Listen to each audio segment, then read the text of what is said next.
the smart atheist debating the crazy. Yeah, the retard Fed Phelps stuff. Yeah.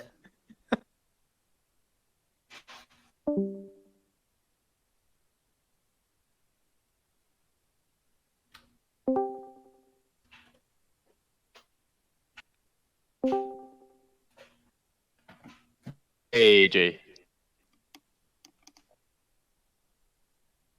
So, Mauritian's here. Oi, oi. Okay, cool. Hey, what's up, dude? Welcome. Hey. How's everyone doing? Yeah, I'm Isaiah. Yeah, hi, Isaiah, Mauritian Safing.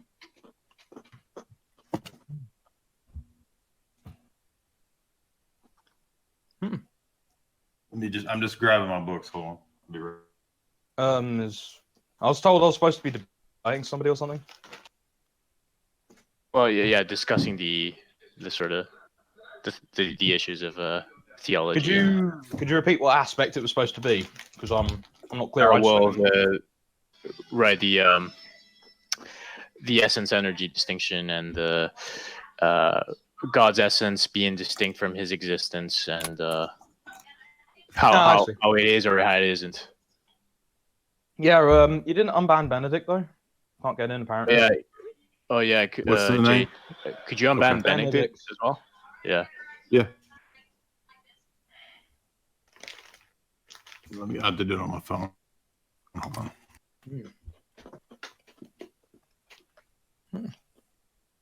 I sent you his handle on. I'm not sure you guys want Methomer. Methomer is not Methomer. Methomer is a Wignat.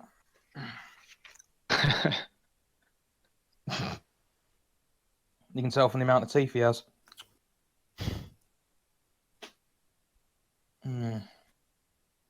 Be all right. So we're going to be talking strictly theology, right? We're not going to be talking about my motives. We're not going to be debating my tone or anything like that. No, just strictly theology, strictly the issues. I mean, right? There's no need for any of that.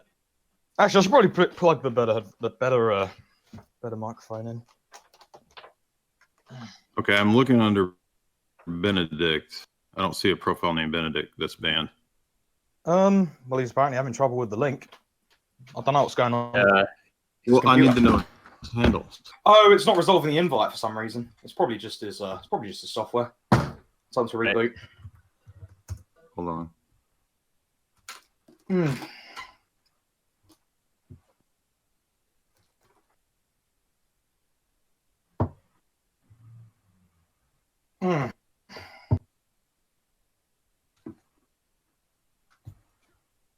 It's probably just his software. Yeah, I mean, if he's unbanned and everything, and it's not. I mean, it would resolve if it was just his if he was banned anyway. It's probably just his software. Right. I'll do this while I heat up the oven. I've got pizza, pepperoni. Oh, I'm starving. Food. Mathomer is the guy you're thinking about. No, we call him Methom. Oh, do you? Last I checked, he's a doctor, so he's got all his teeth. Are you saying I don't have my teeth? No, I was joking about Methoma, because Methoma, they lose their teeth when they're on meth. You see? Oh, yeah. Yeah, I'm taking the mic, mate. He's a medical doctor or like a... He's a medical doctor, but he's also a mathematician Yeah, I knew that. Yeah. I mean, you could tell from his channel. Right. I mean, heck, Methoma comes from the change of his name because the textbook he uses he used for his medical studies was Pathoma for pathology. So I figured I'll add an M on the end because I'm doing maths. Mathome.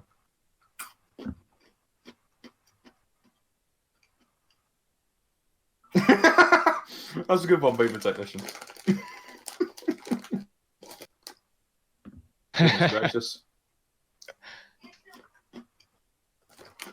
No, go ahead and record it before he gets on, because I don't trust that these guys are here to sincerely discuss it. I think they want to play gotcha, which I'm fine doing. Fine, let's just focus on the issue. Like you said, let's just focus. No, but I'm going to tell my people that they can record this. I have sure. my copy. Yeah, it's no problem. Yeah, they can feel free. Upload it if they wish. Okay, cool.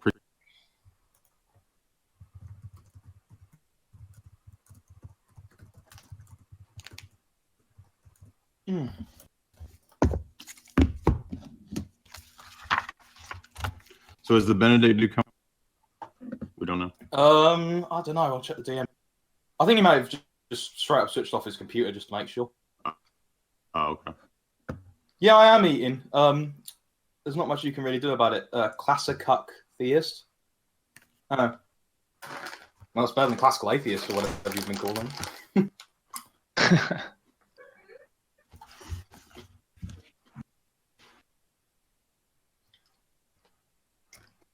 Nah, I'm eating Maltesers, geezer.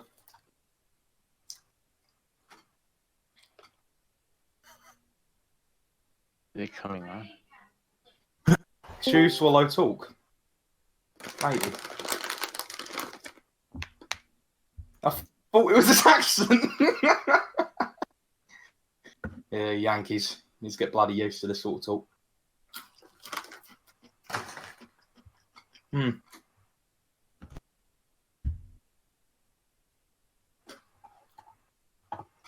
The eternal Anglo. Yep.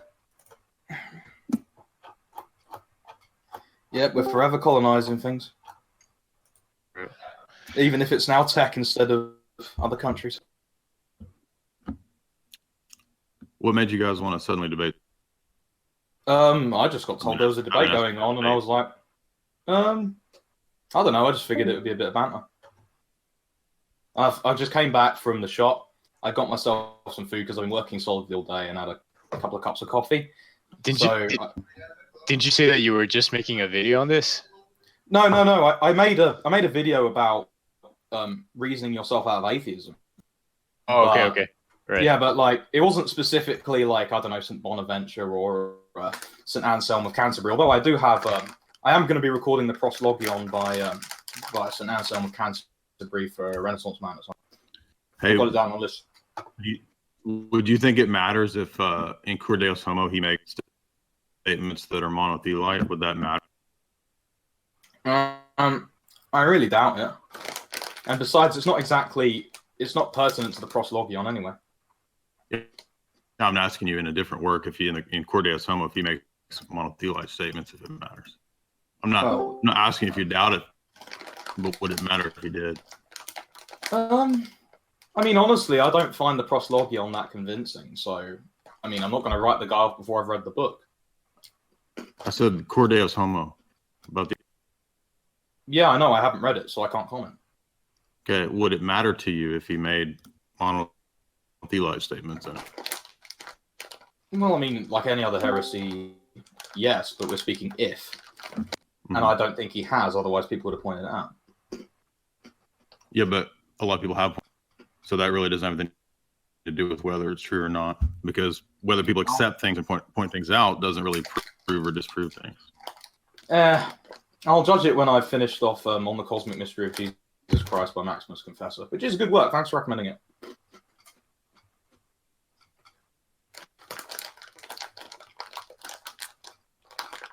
Did find aspects of it a little weird though, but hey.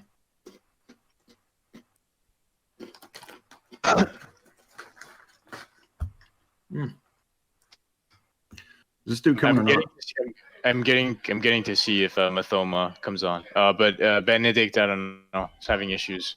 All right. If it is, it is.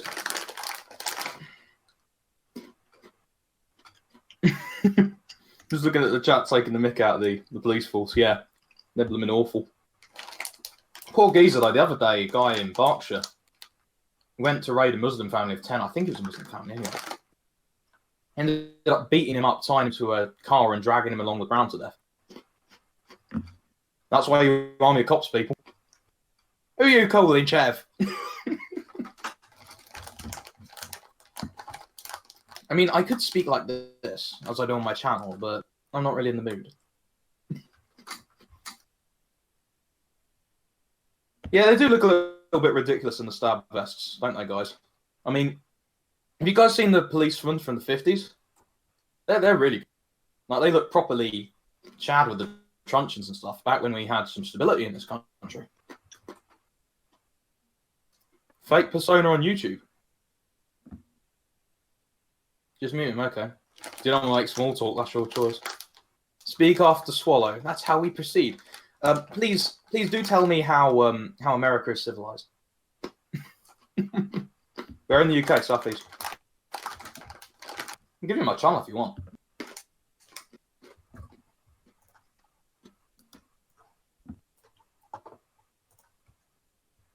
I'm normally not really doing philosophical stuff. I'm more like practical now.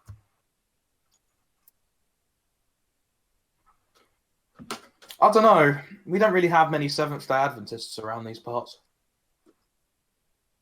Well, sometimes they're annoying. They come to the church and dump their leaflets. You know how it is.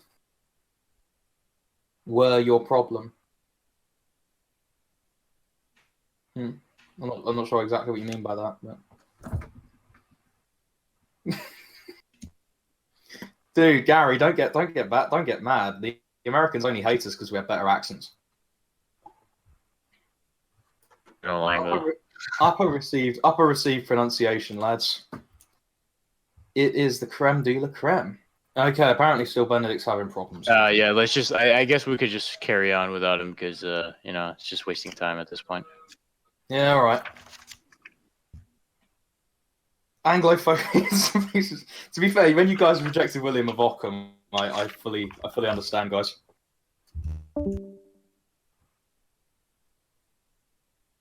He's your boy. Someone's DM me. Oh, cool. I can't ignore it. I like checking my notifications. I get a bit tizzy about it. Marcus and I was like, you can call me Ephraim if you want. Call me anything you want. Call me Mohammed. I mean, I'm English. Whiter than you, Mohammed.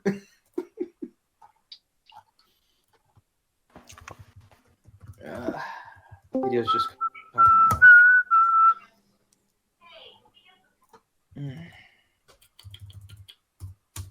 Okay. Whiter than you, Mohammed. That's right.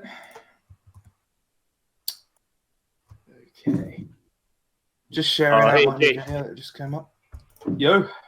Jay, yeah, sorry to ask again, but you sure you didn't find Benedict's handle in the blocked? I'll look again. But Yeah, sure.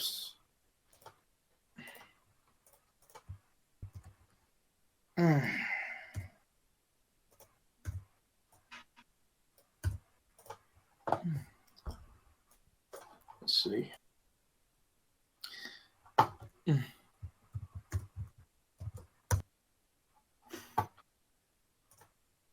Oh, let's see.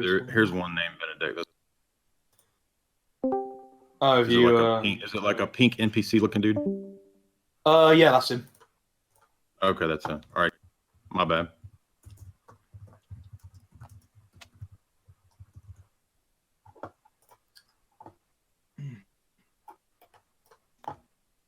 So you'd be saying hoes mad and shit. I'm not Mathoma, no. I wish I was that smart.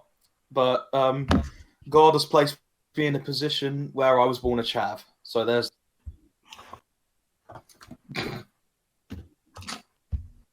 Oh Lord, you put me in this position for a reason. I hope you give me the best of it. Because I don't know any better. But you do.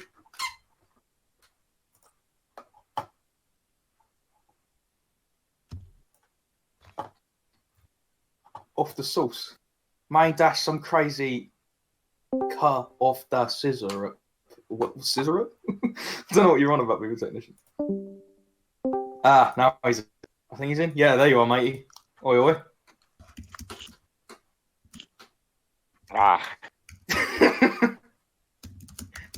Well, there's your reason. There's Benedict. Oh, yeah. What's up, man?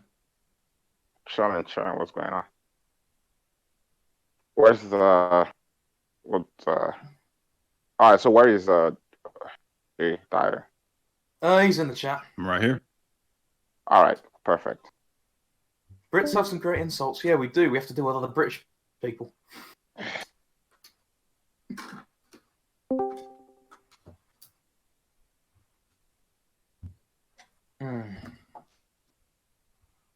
And what's your background?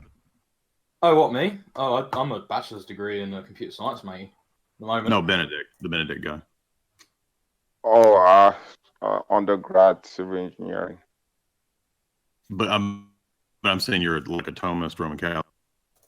Yes. Okay. All right, I'm ready. Let's kick it off. Refute me. Refute you? Yeah. Okay. On what you're here to do. I am. I thought it was more of a. I guess the main issue should be I guess the topic of debate should really be the Orthodox conception of God versus the Roman Catholic conception of God, and the essence energy distinction, whether it's a valid distinction or not, and whether it's valid to conceive of God as pure act, and so on and so forth. Right. So the first thing I would say is that the New Testament teaches the essence energy distinction, and it teaches it on the basis of the way that we understand the way God revealed himself to Moses, particularly like 20 to 25, when Moses is interacting with God, on the goodness of God, which is one of the attributes. But we also have the mysterious statement that no one can see God and live, and yet we're told in Exodus that God spoke to Moses face to face. So we see that not as an either or, but as a both and. So in one sense, Moses actually did talk to God, but in another sense, he didn't see him directly. He saw the goodness of God, and by directly, I mean the divine essence. When Paul in the New Testament talked the energies of God in, say, 1 Corinthians 12, when he talks about the works of the Spirit, the New Testament uses the Greek term energeia. So when the Eastern formulating this and putting this into the councils where they talked about the energies, they're using this framework. It's not a framework that's borrowed particularly from Aristotle, although there are similarities in the way Aristotle uses essence and energy and so forth. It's not primarily from that milieu. So when Dionysius, for example, in the Divine about it, I think that it's convincing to say that he was arguing a position as well. Whatever you believe about Dionysius's dating, at least in the Orthodox East, he's traditionally been held to, an important church father, and of course Rome, all the way up into Aquinas would agree with Dionysius as well. Cloud of Unknowing and the Guide to Privy Council, which was a 15th century. Right, but I'm saying after influence of John of the Cross as well. I'm sorry. Yeah, but I'm saying that after Lorenzo Valla in the Renaissance is when he began to be doubted. So there were still people still used him. I'm just saying it doesn't really matter what the Renaissance scholars said ultimately, because for us, when we get up to, say, the time of Palamas, there's quite a bit of reliance on Dionysius as well as in Maximus, and then I think multiple places in St. John of Damascus as well, Dionysius is cited. So my point is just to kind of trace this argumentation through the history of the councils and whatnot. So cool. So by the time that Dionysius talks about it, it kind of transfers over into the Cappadocians. All the Cappadocians are very clear about the essence energy, just in contra Eunomius, chapter 1, section 8, letter 234, epistle 30, multiple places where Basil discusses this. Chrysostom makes the distinction. Gregory Greg and Nyssa both make the distinction, Nyssa against Eunomius. And so it becomes normative in the mind of the East. It's a little less clear in the West. I wouldn't go so far as to say the West didn't believe this. They just didn't explicate it clearly. Where it begins to be more clear is in St. Athanasius and St. Cyril. They make pretty explicit statements about the necessity of distinguishing God's will and counsel from his essence. And that's the terminology of Athanasius, particularly against the Arians. And then by the time of St. he's using that terminology against, and it's very clear when he talks about the Eucharist, for example, body, blood, soul. And St. Cyril explains to us how and in what sense the Eucharist becomes the uncreated divinity.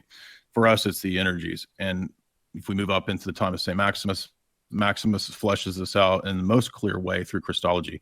So, for example, in dispute with Pyrrhus, or in many of the sections where he talks about Christology, say in Ambiguum 63, These are, or excuse me, at the Lasium 63, Ambiguum 5, these are the areas where he explicates the energies in relationship to crystal. So that's the background to the Sixth Council. So we can't read into the Sixth Council like later anachronistic Thomistic ideas, because it's specifically utilizing this.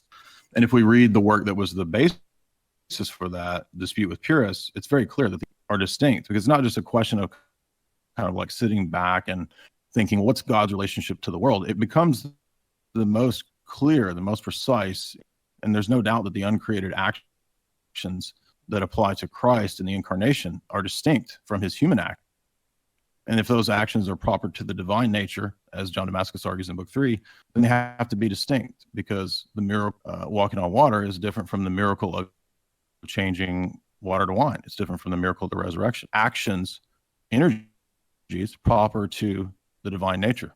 St. John makes that argument very clear, very forcefully in Book 3 of On the From that time period on, and I would argue that when St. Sophronius gives his definition, he uses in the Greek the word energeia, about two energies in Christ. The letter of Pope Agatha uses energeia, and it's continued all the way up into Palamos and the Palamites. That's pretty much normative, and it's a real distinction.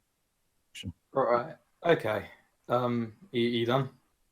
Yeah, I want to ask a question. Yeah, just sort of outlining it. Yeah, okay. I just wanted to ask a question, because I'm not entirely sure what you mean by distinct. I want to be absolutely certain. So, do you believe, when you say that the essences and energies are distinct, that before causation, that there are two ontologically separate objects that persist? We don't say that this equates to ontological separation, no. Okay. So you're describing operation. So for us, the dictum is distinction does not imply composition, division, separation, et cetera, et cetera, et cetera. So, for example, in the incarnation, you have the statement at the Sixth Council that the divinity of Christ communicates to the humanity all of its glory and properties without subsuming or destroying the humanity, without confusing the humanity, and yet at the same time, in a real way, deifying the humanity. So that model of Christology and mission is the normative model for all Orthodox thought in terms of how we make this distinction and in what sense. So there is the real distinction between God's foreknowledge and God, because it's absurd, we would say, to link those things. In fact, that's the argument that Basil himself gives in letter 234, where he says that anybody who equates all things that come down to us with the eternal essence of God ends up in foolishness. Okay.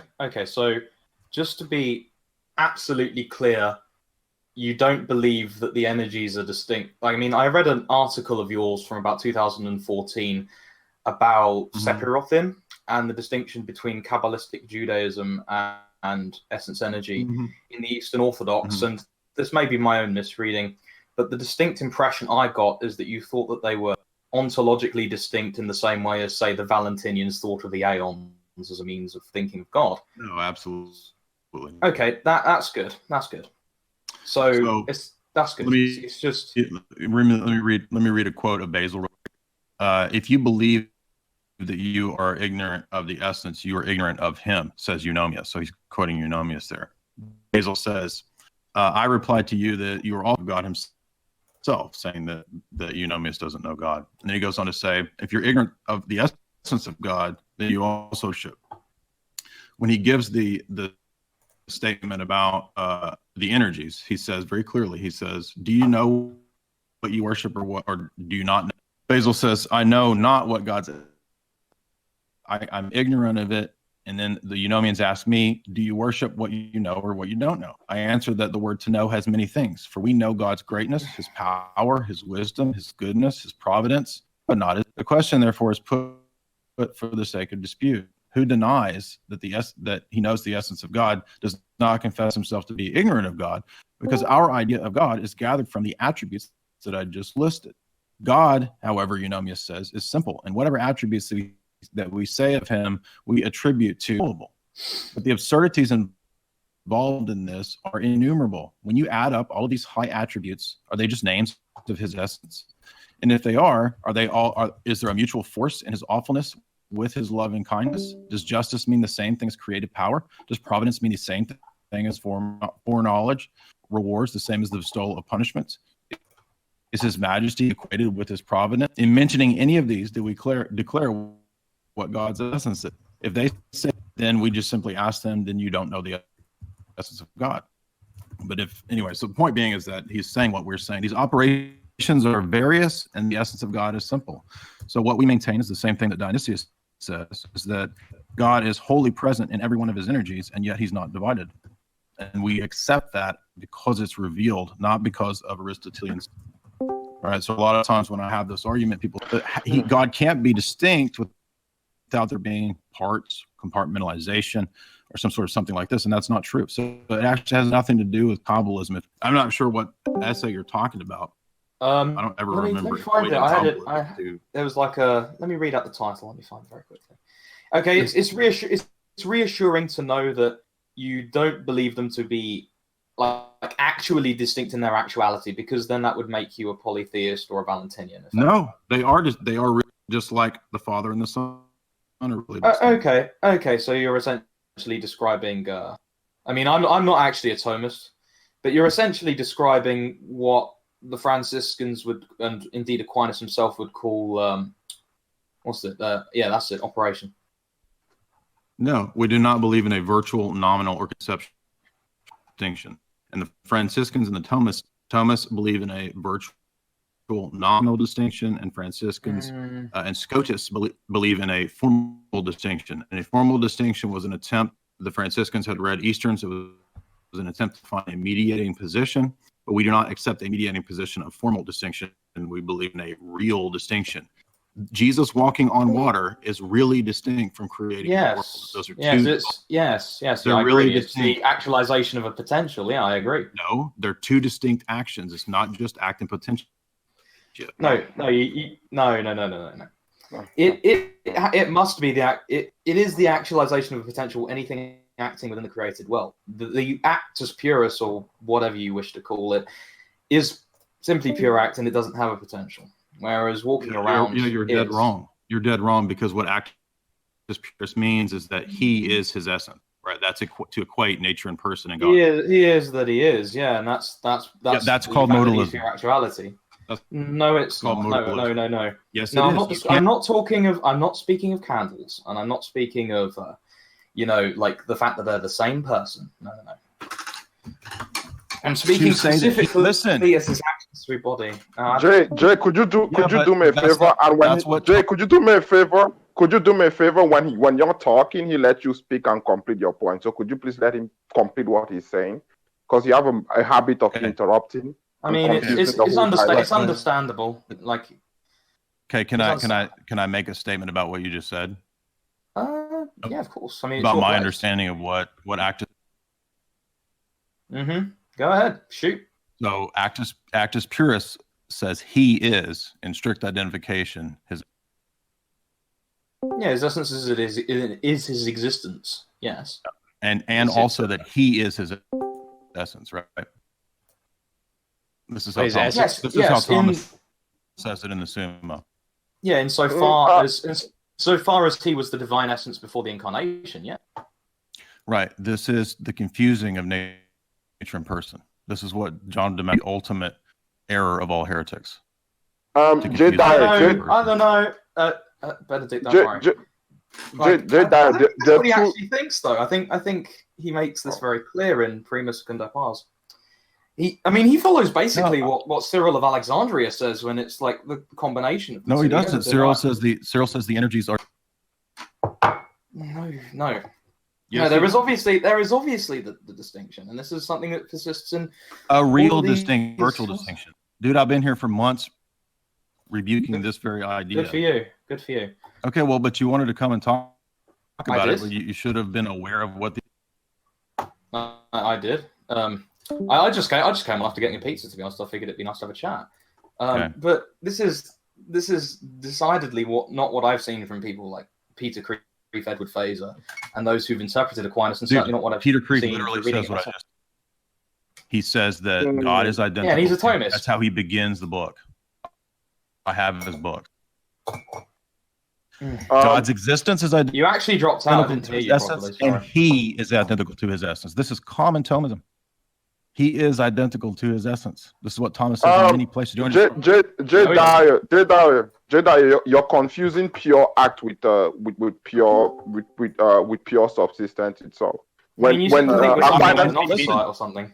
What do you, Listen, Jay? I know that if I- Thomas. You guys don't listen. I later says that the persons are distinct. Not what the argument is. The argument is not that Thomas says something correct later on. No. argument That's is not what I'm talking about here. That's not what I'm talking about here. When you were talking about that Jesus is like that, God is being itself. That's what Thomas Aquinas So, Jay, articulated. what do you mean? as the subsistence being Because itself. we maintain When that we're talking his about- essence is existence, right? Hold That on. his,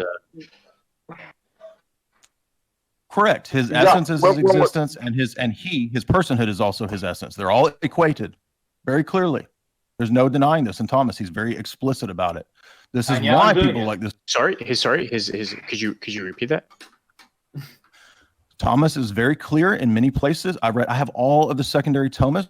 They're all very clear. When we say actus purus, it means several things. It means that personhood, God is equated to his essence. It also means that God's existence is identical to his essence. They're all synonymous. I know that Thomas later makes distinctions, and I'm saying that's why it's inconsistent. You can't say both of those things. No. So all that pure act ultimately means is that there are no sort of unfulfilled, like there is no potential in God, because that would imply But that there is. There is One no is, second, because Marcus. God Can didn't you have give to me a create. second? and he is and Could that you would give me a imply second, Marcus? imperfections in God. Like unless he is pure act, that would imply that he is not fulfilled and he is not perfect. We don't One accept those one categories. second, That's why Marcus. we don't accept it. So 1 second, Marcus. So Jay Dyer. What So categories are you referring how to? do you want?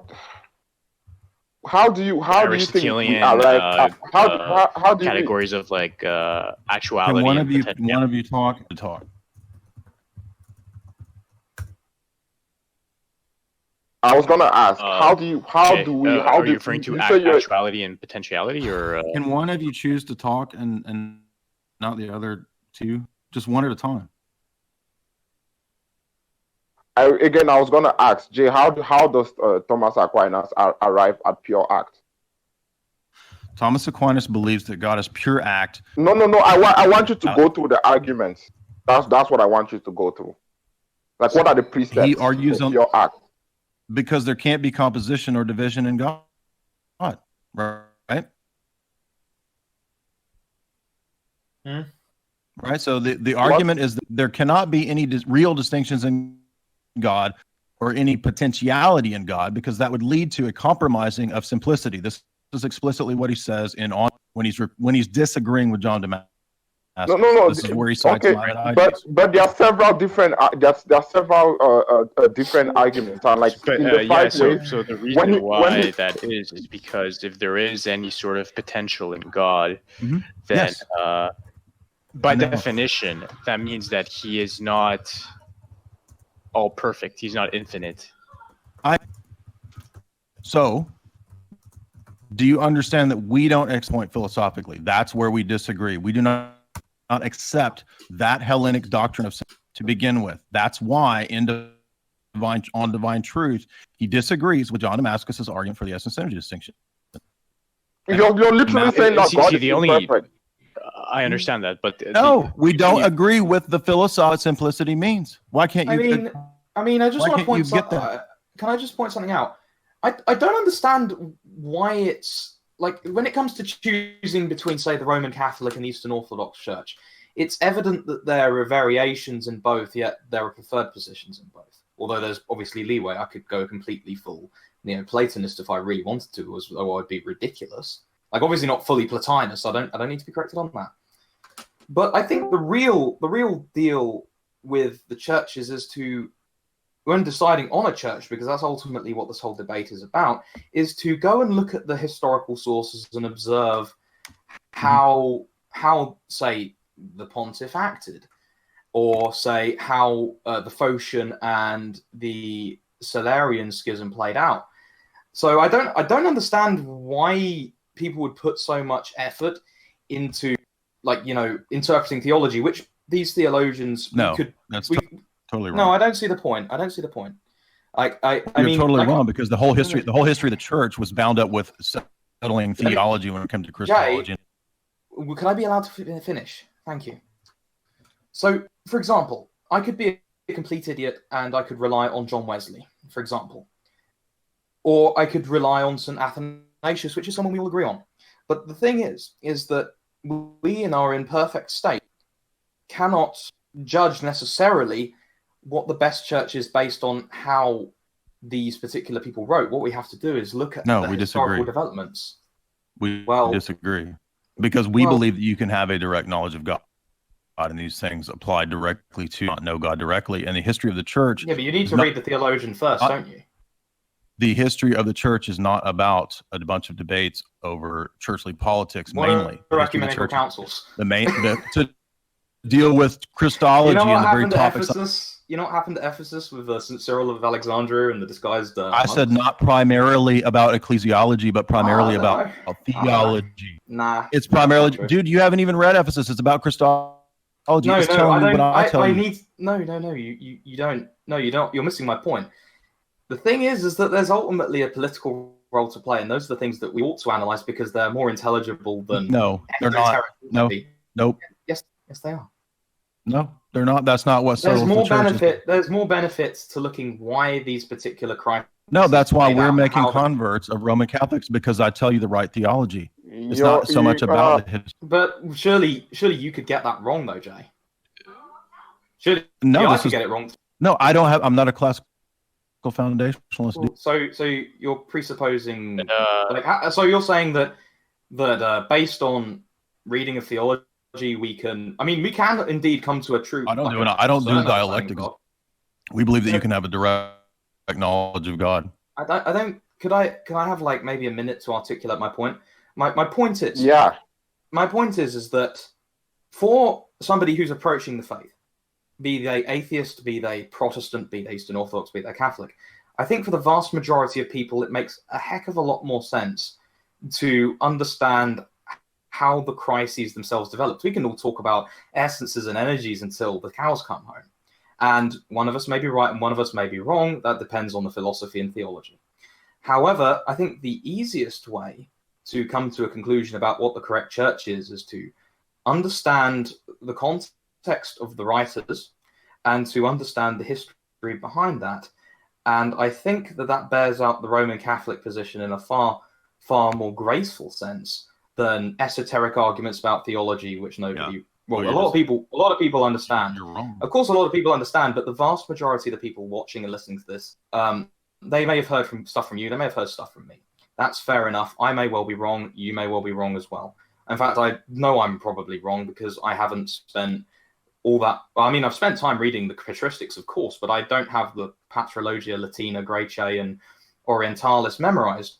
But what I do have is a reading of the history, because I ultimately, when I was choosing churches, when I decided, or I came to the conclusion that God was real, I do have reasons for, say, rejecting Protestantism and rejecting Eastern Orthodoxy, even though as a result of my own lineage, because my grandfather insists that the Eastern Orthodox Church was the original church, I do have all sorts of reasons for believing that. But so far as I understand, and so far as the historical sources bear out, aside from any sorts of esoteric arguments about theology, which don't really make much of a difference dependent on churches, because you can have like an Augustinian and Eastern Orthodox church. You can have there's even some Palamites in the... You don't know what you're talking about. This is... Yes, I can. Everything. Yes, you can. Precisely because created grace can't save you. Now, I'm not saying that you haven't... Listen, I'm not saying that you haven't... Yes, but I can believe something that's wrong without being in heresy. That's my point. I agree with that.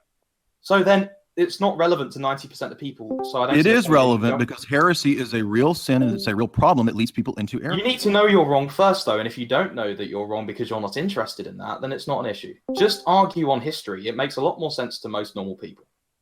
I'm not here to do that. That's not my gifts. I have the blessing of the first what I do, and it works and it makes converts. So I'm not here to be lectured whether or not we just need to talk about church history or not, because you don't know what you're talking about. I do know. I'm not saying that just because I put time into it. I understand. I'm not primarily somebody who approaches theology because I don't need to. I can just read the history. Dyer.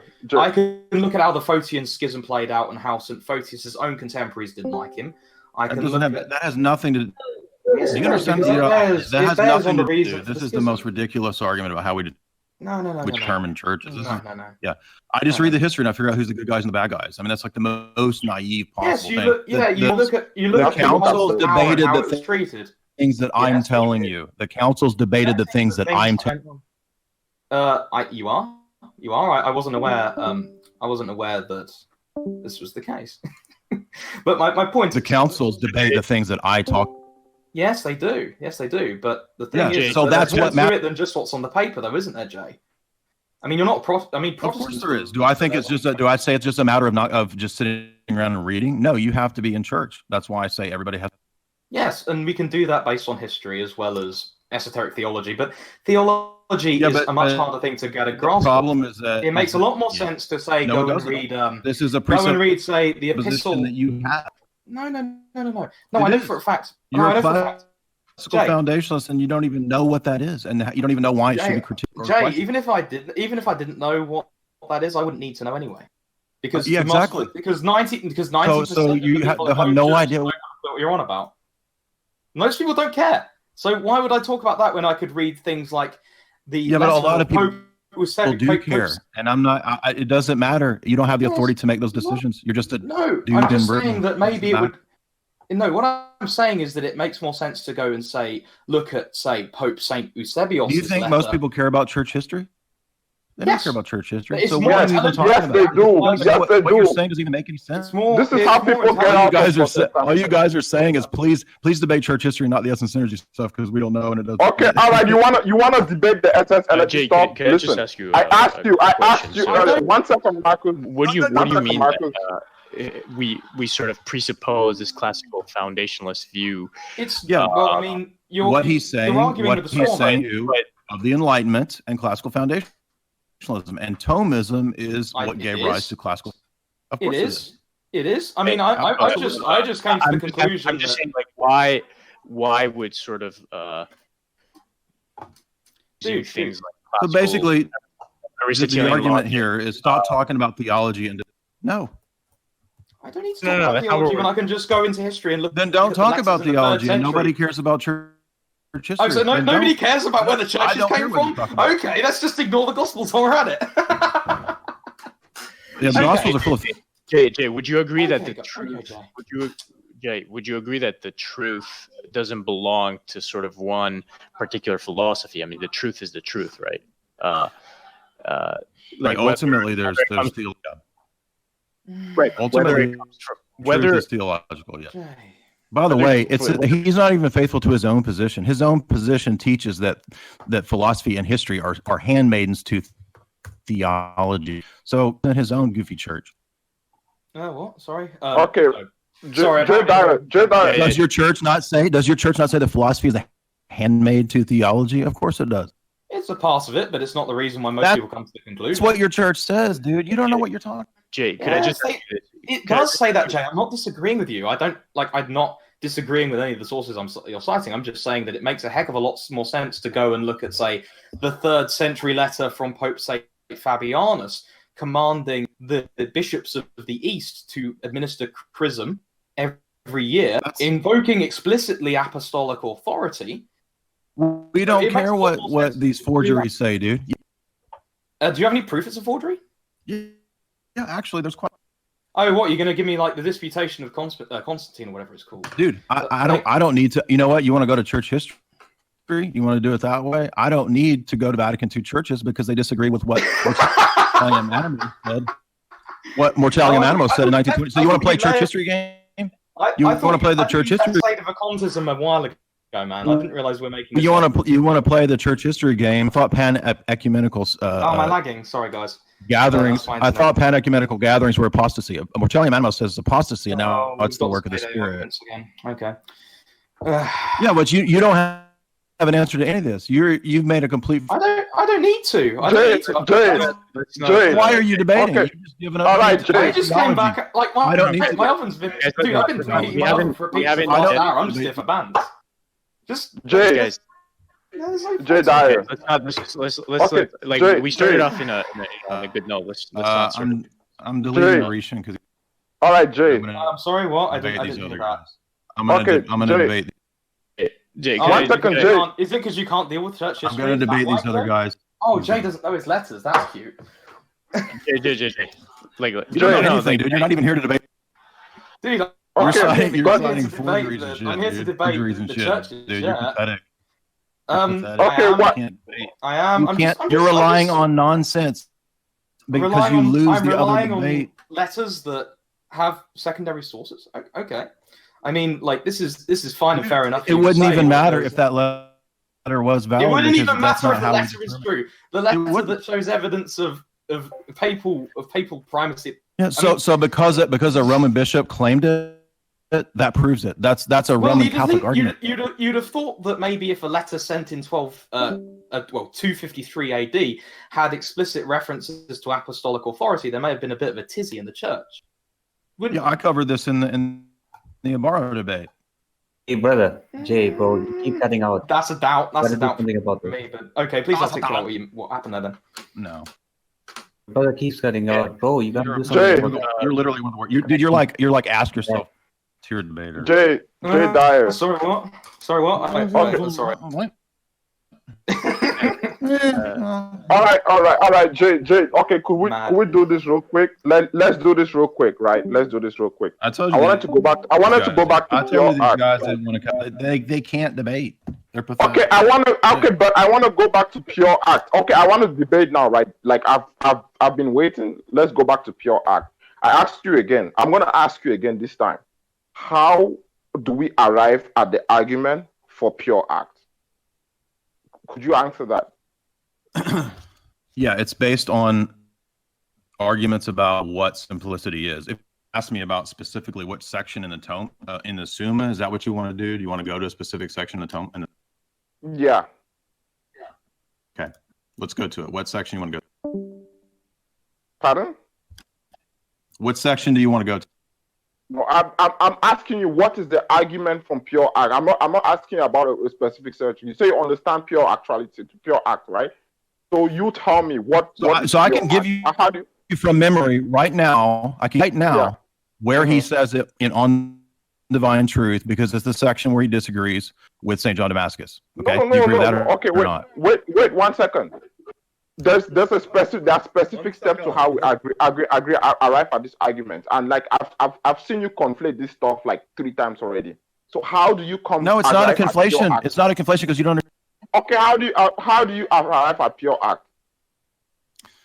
So, if you're talking about how you're talking about how he demonstrates. No, how does it demonstrate pure actuality, Jay Dyer? Because you keep Because saying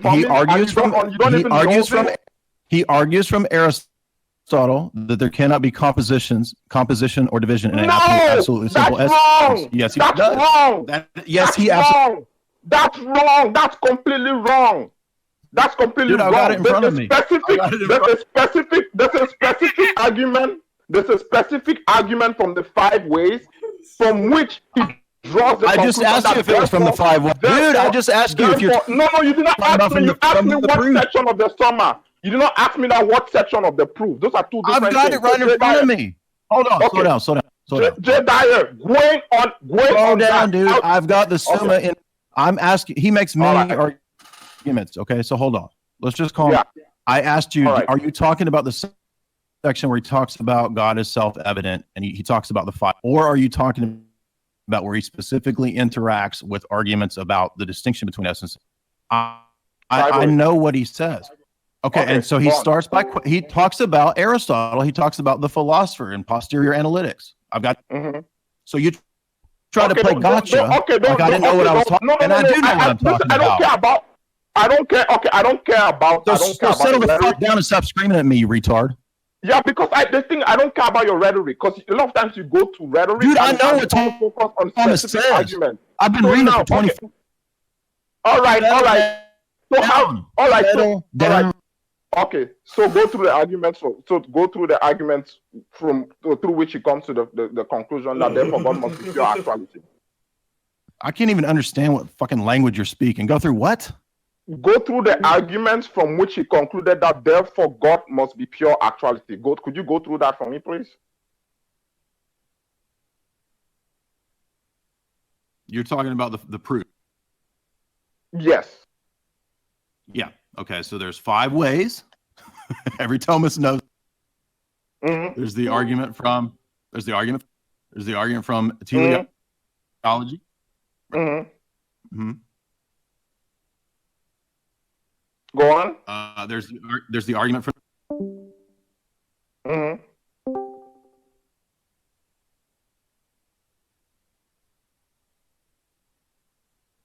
Are you referencing this off Wikipedia? Huh? Are you? Dude, are you I from have this. Wikipedia? I have the Summa pulled up. You think I don't know the 5? Okay, so I haven't post been doing that. all right, post the images. There's- Post the arguments then on your public chat. I'd be glad to. Yeah. All right.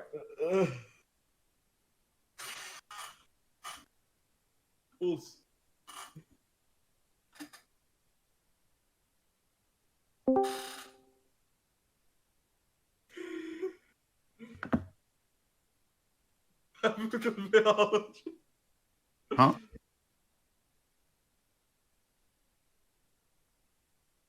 Okay. There you go. Now, do you want to work through these Okay, where did you post it? in the I mean, chat, dude? All right. Oh my god, dude! What is wrong? I mean, with I you, know man? this. Are you I know having this to- argument you have- offhand, but I want everybody to be looking at the arguments as you're talking. Okay. Yep. All right. Okay. Read along with me, class. All right. Do you think that I haven't read this? Do you honestly think that I don't know what the 5 causes are that I haven't read? I mean, but you went. I mean, okay, but so. Expand Okay, on so that the argument, argument from Dyer. metaphysical motion, right? The argument from causation. There had to be a beginning first. He makes a kind of ontological argument about being, design. Dude, I've been doing apologetics. What? This guy There's nothing doesn't even funny know about how we that. arrive at pure act. Oh my god! Oh my god! Really? Seriously? Dude, you're not. You're not proving it.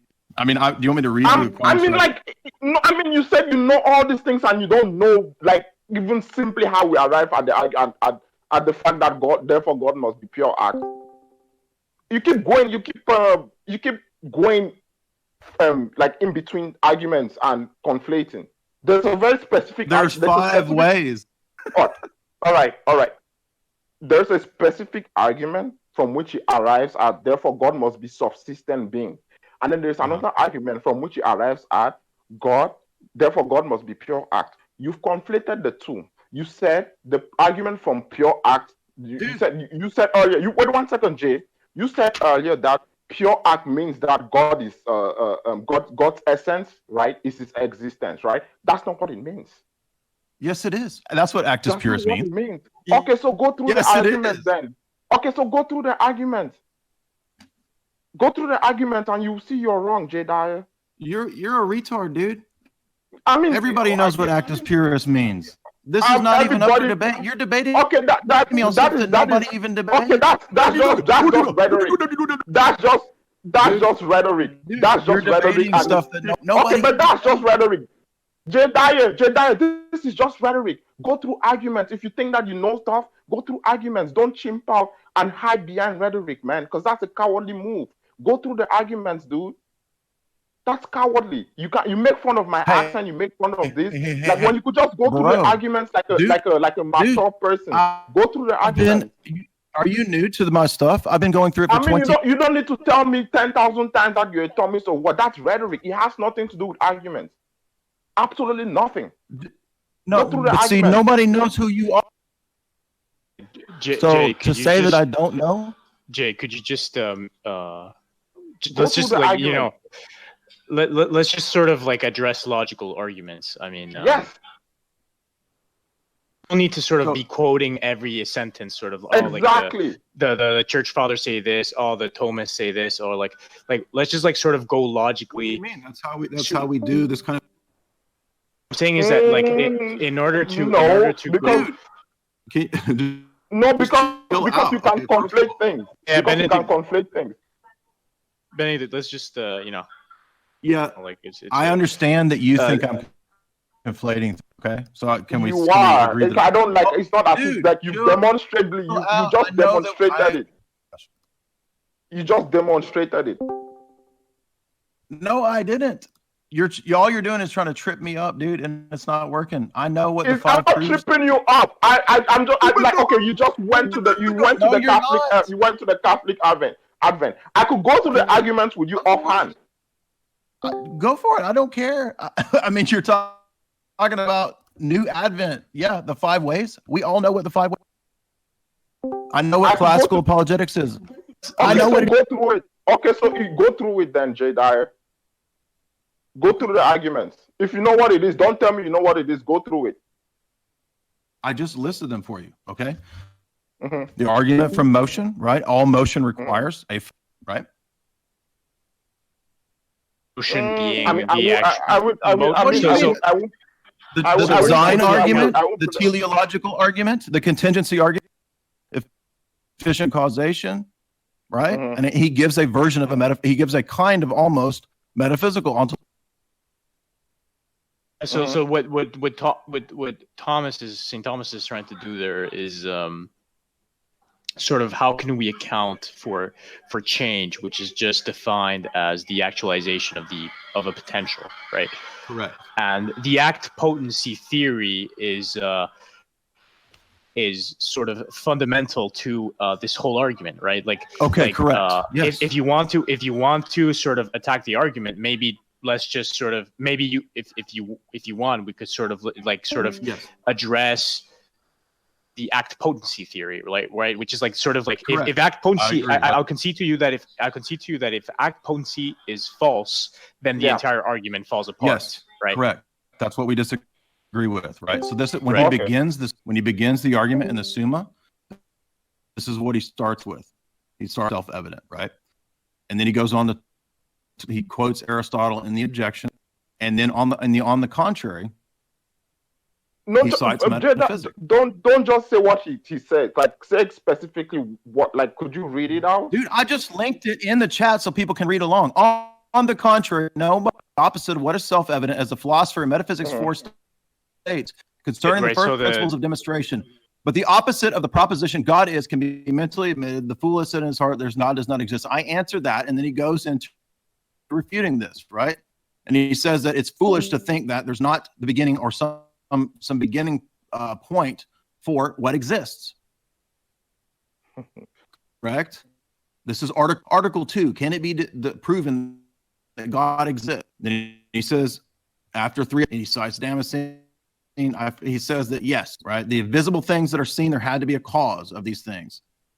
The first way, he says, the answer is that demonstration can be made in 2 ways. One is that the cause, and this is a priori to argue from what is prior, absolutely. The other is through the effect, which is a posteriori. So he goes through a causal argument there.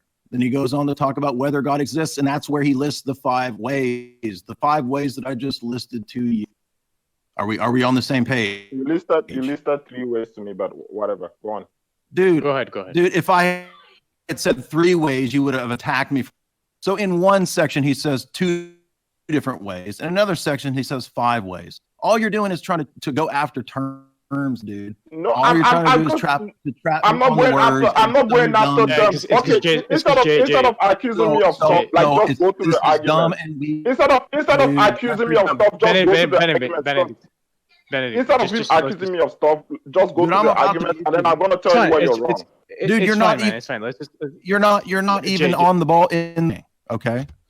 You're not even. Just go instead of accusing me of stuff. Just go through the arguments, and I just went through the arguments. I listed them. No, you don't. You just state them. Yes, that's what I meant. I just stated them. An argument from contingency. Degrees of being. All right, exactly. You just landed. The argument from contingency.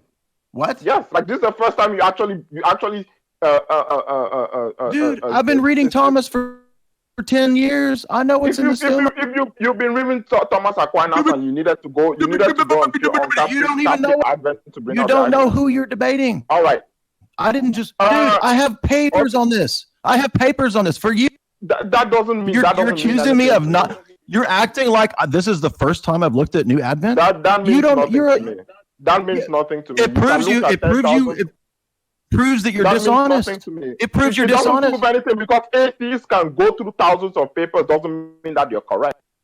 That's I'm not just saying, rhetoric. Dude, I'm not just rhetoric. Yeah, saying true, the argument. I'm not saying I'm correct because stick to the I'm not argument, saying right? I'm And if I'm wrong, if I'm wrong, I'm wrong. If I'm right, I'm right. It has nothing to do with if you could shit. Retard level debate. You're out of here, dude. You can't even debate. You can't. You don't even know what you're like. That's just rhetoric. You don't know what. Benedict, let's try to just try to get back. This is not a debate. So I know what the 5 ways are. I mean, you're saying it's not a debate, but that's what he says. That's what he says. And then you keep strawmanning me. So like that's very cheap. You're out of here. You're out of here. You can't talk. You can't even. Yeah, because you're a coward. All you're trying to do is coward. You're a coward. I wanted to go through this argument. It's not an instead argument. Of accusing people of stuff. Okay. Instead of accusing people of stuff, how about you go through the argument? Dude, I just went through. Let's do it then. Through them. I listed them. Okay, let's do it. Okay, bye. Okay, so you went through them. Okay, so what is your objection to the argument, Jay?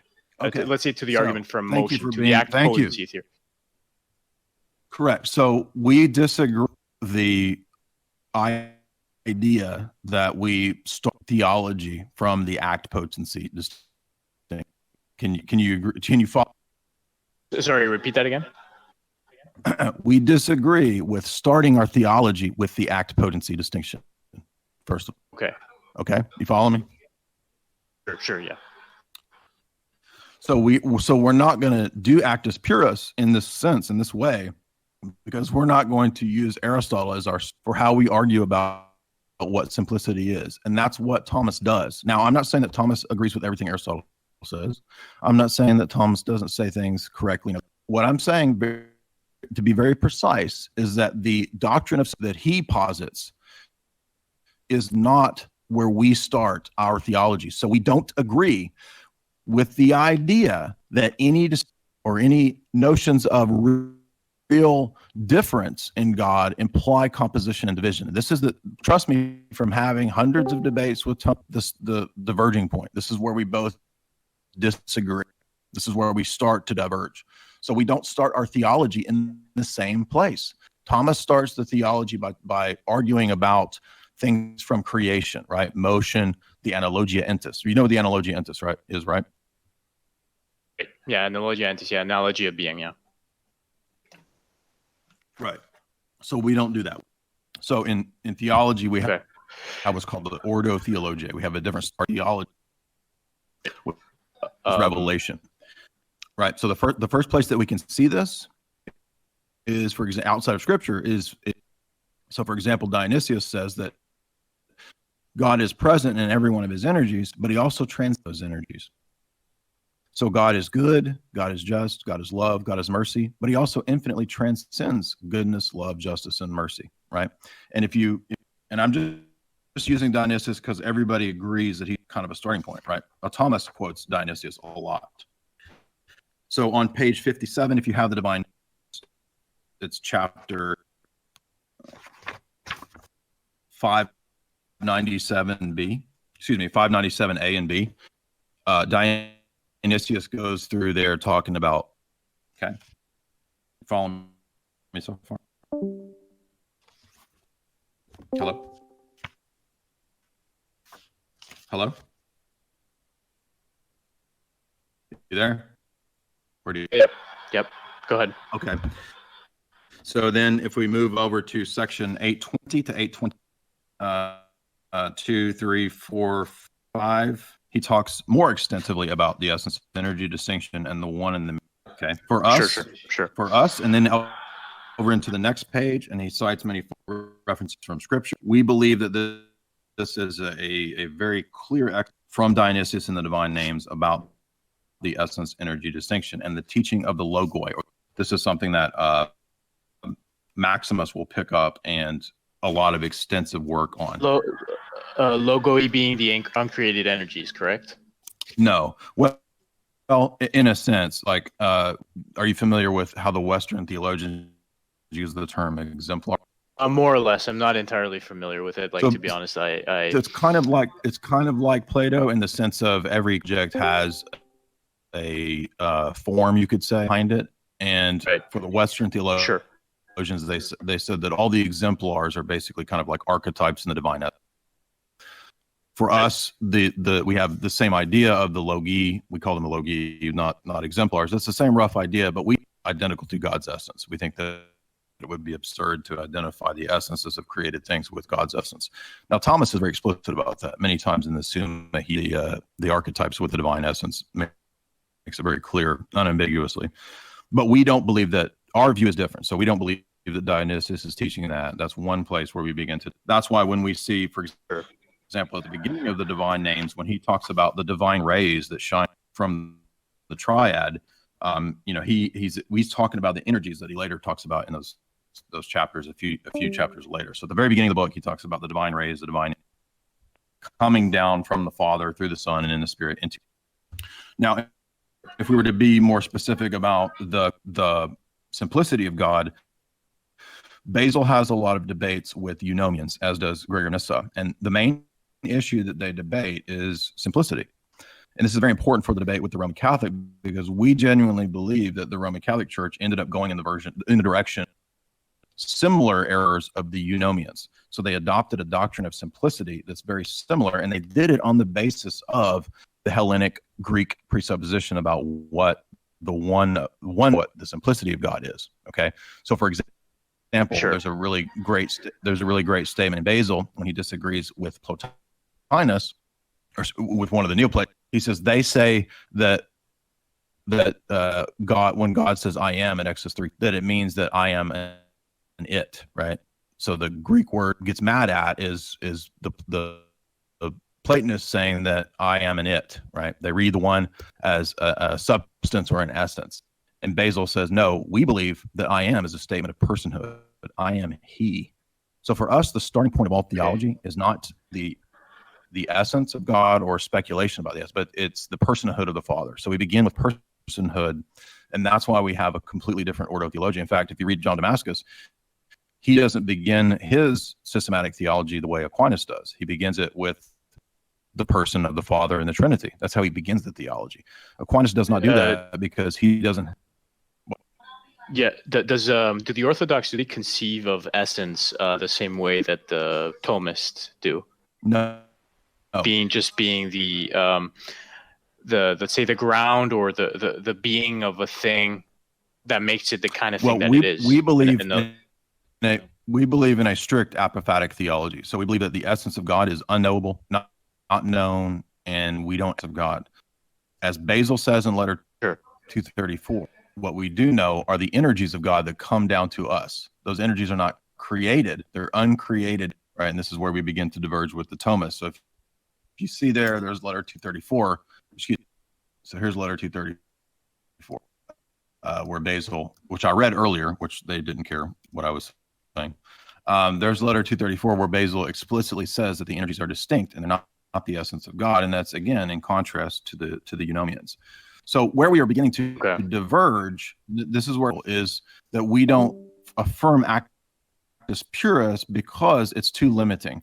And the reason it's too limiting is that we do believe there's a sense in which there's potential. Now, all the Thomists think that would compromise God's unity. We don't believe so.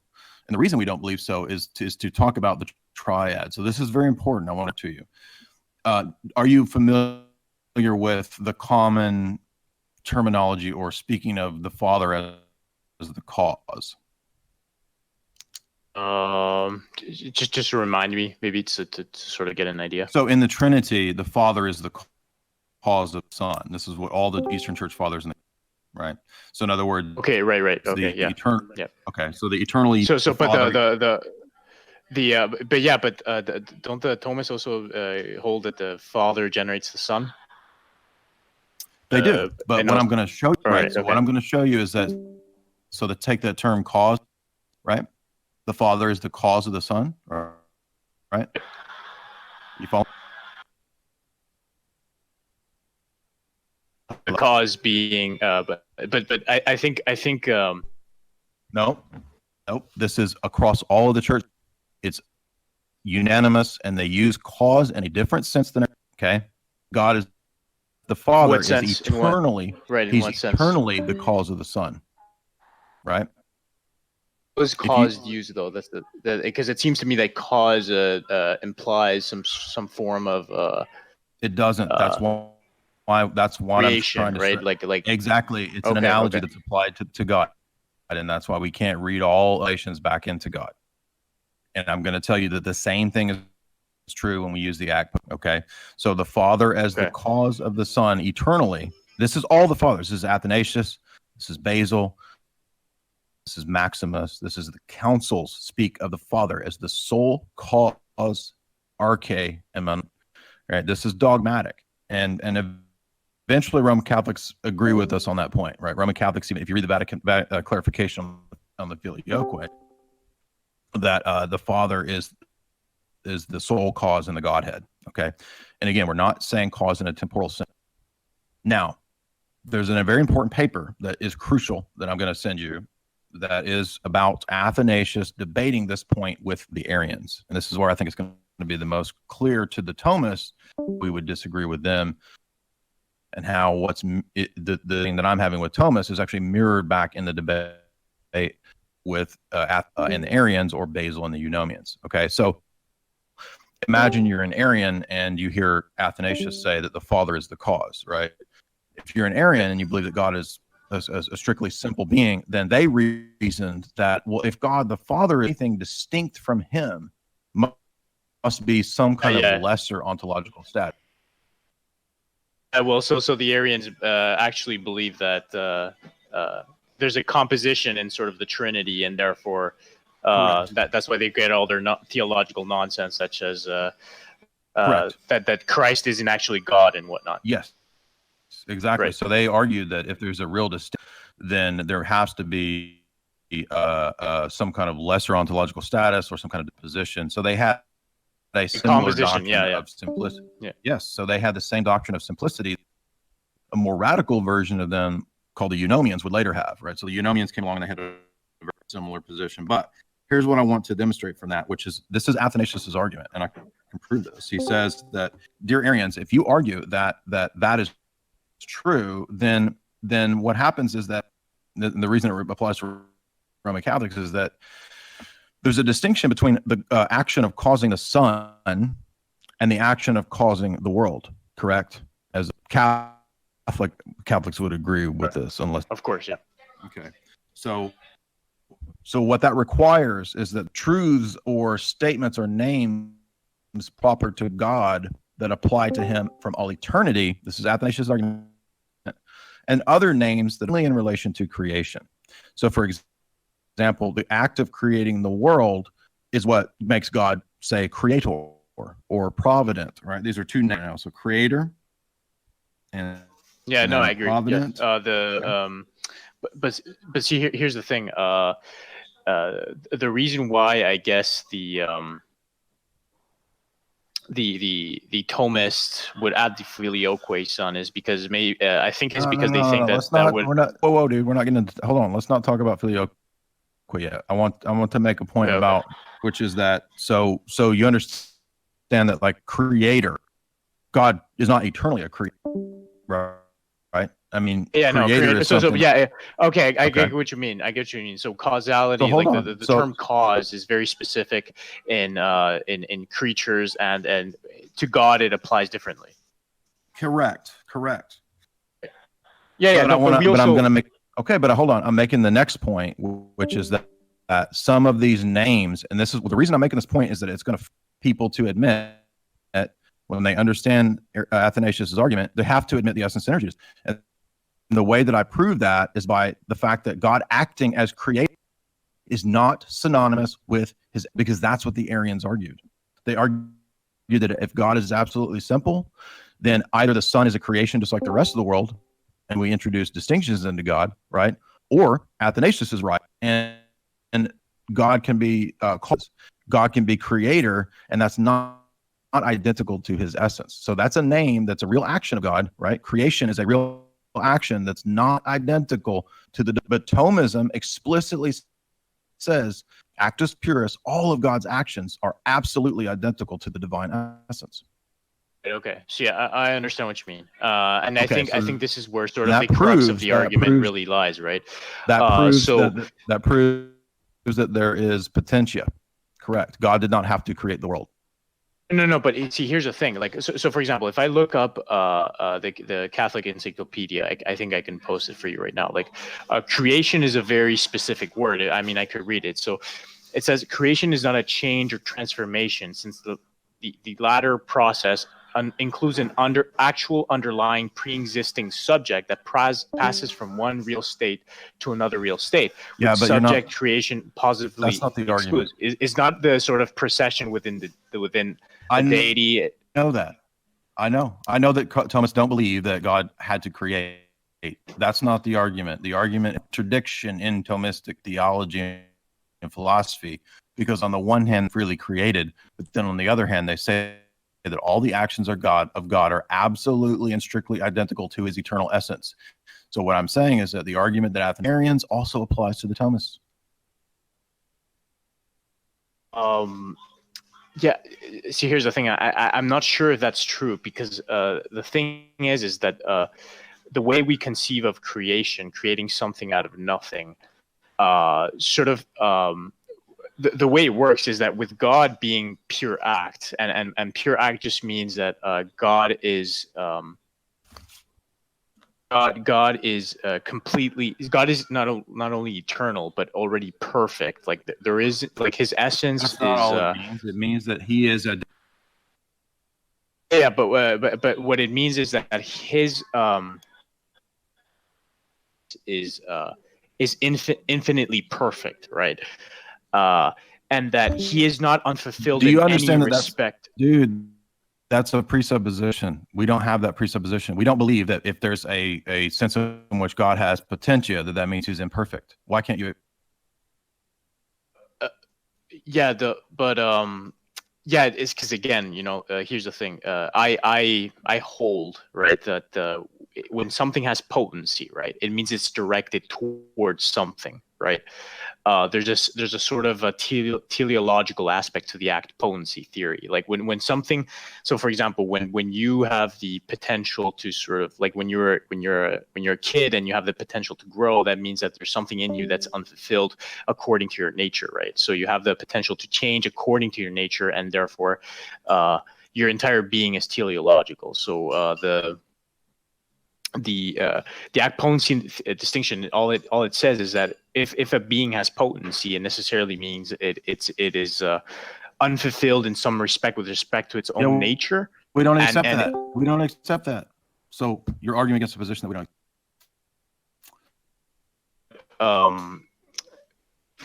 Okay, so in what issue do you have with it? So one reason we would not accept seems that, illogical.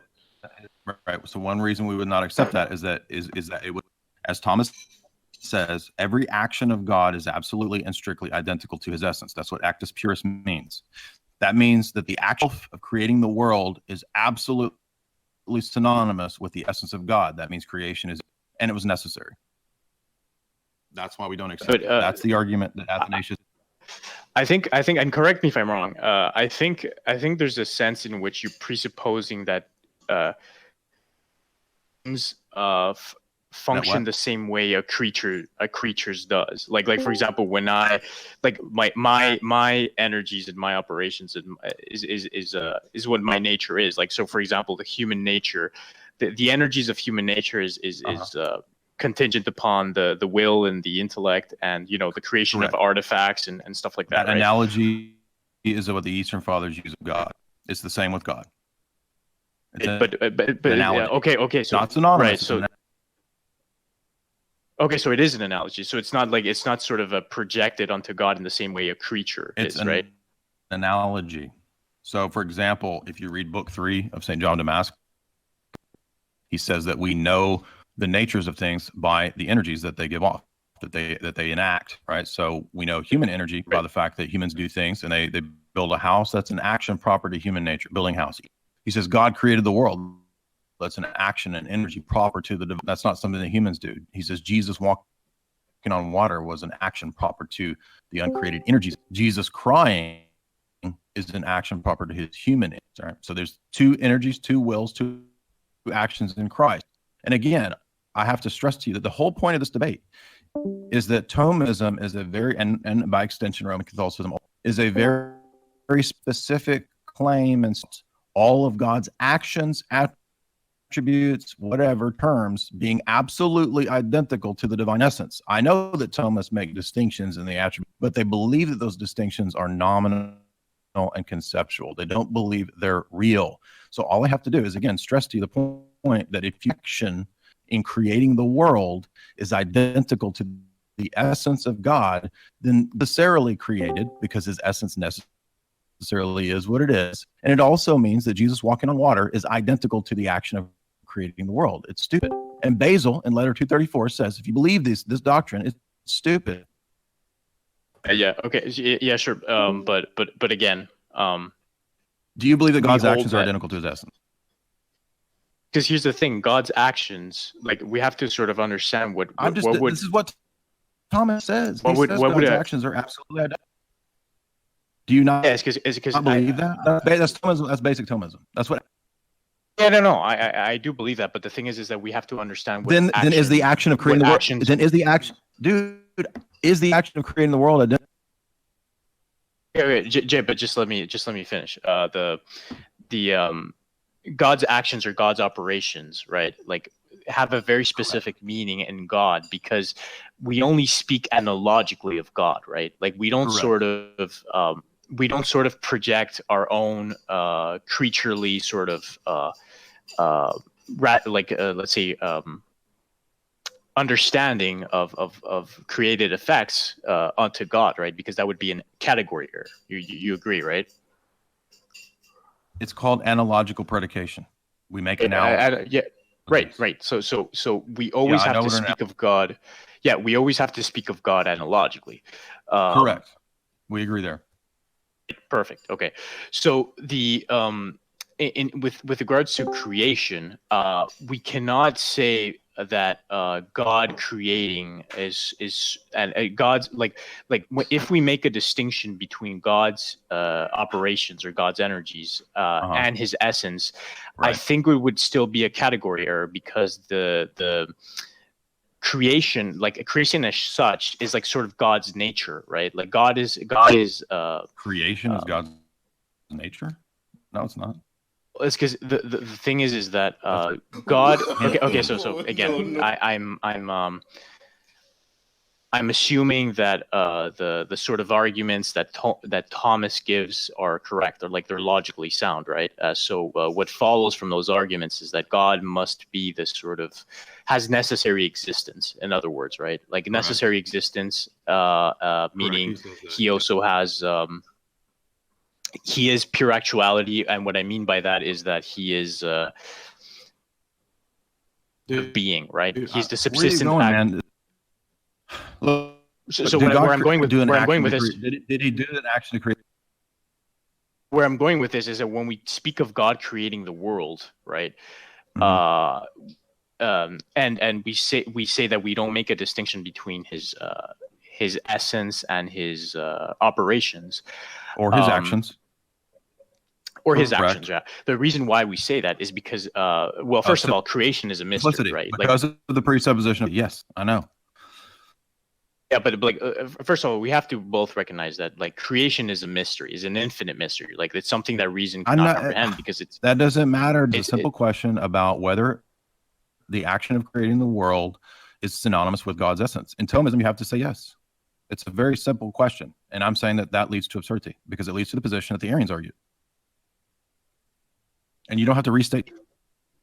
Yeah, no, sure, but no, I agree. I agree. We have to sort of, but here's the thing: God's nature is to be, right? So when No, we don't believe that. What falls from that? We disagree with that. Okay, so but you agree that God has necessary existence, right? Yes, God necessarily does exist, but his essence is not existence. His essence is not. Right. But how can that be, right? So I guess maybe you can enlighten me How on about this. Can will you read Basil? And I want to see if you would be willing to. No, I just sort of answer me this, maybe sort of like because I want to be sure on what your position is. God, so you agree that there are contingent let me put things right in the world like this. We don't believe that saying that something that God can do different actions compromises. How's that? Hey, repeat that again. You're cutting off a little bit. We don't believe that God doing different actions, having a real distinction in his attributes, compromises his. Is that a good way to say it? Yeah, no, but that's not even the argument I'm trying to make. The argument I'm simply trying to make is that how can God's essence be anything other than to be, if because we don't know if that weren't the case, what I'm saying is that he would be reduced to a creature, like to a contingent being. No, you know what dialectics are? You're thinking of dialectics. Dialectics, yeah, like Hegelian dialectics. All of the Greeks did dialectics, and all the church fathers fought against dialectics. The Eunomians and the Arians did dialectics. So no, it is not true that failing to define God's essence as necessary existence or being makes him therefore a creature. That's a non sequitur, and we don't follow these either or. God is who he is revealed to us, and what he's revealed to us is that his energies are what operate in us. That's how we know him, and not his. Thomism then turns around and says that we do predicate names of the divine essence. They're analogies, predicates of the divine essence. And that's what we disagree with. That's why we can't define God's simplicity. We can't define it absolute unity without For example, the Father are really distinct, and that doesn't compromise God. Yeah, sure. But and you don't have to launch into a Thomistic of the relation. All I'm saying is if I understand the point about revealed truth, right? Like obviously, but with regards to things like essences and existence, do you believe the Father and the Son are different? Are they really distinct persons? Yeah, they are co-substantial persons, and they subsist so they're true. But do they have a real distinction? Substantial persons, yeah, of course. Okay, yeah. so then you also believe that a distinction does not entail division or. But it's different with regards to co-substantial persons in God, right? It's not any different. No, it's not. If yeah, you already admit this. Yeah, I was talking about this actually with Mathoma last night, and so here's the thing, right?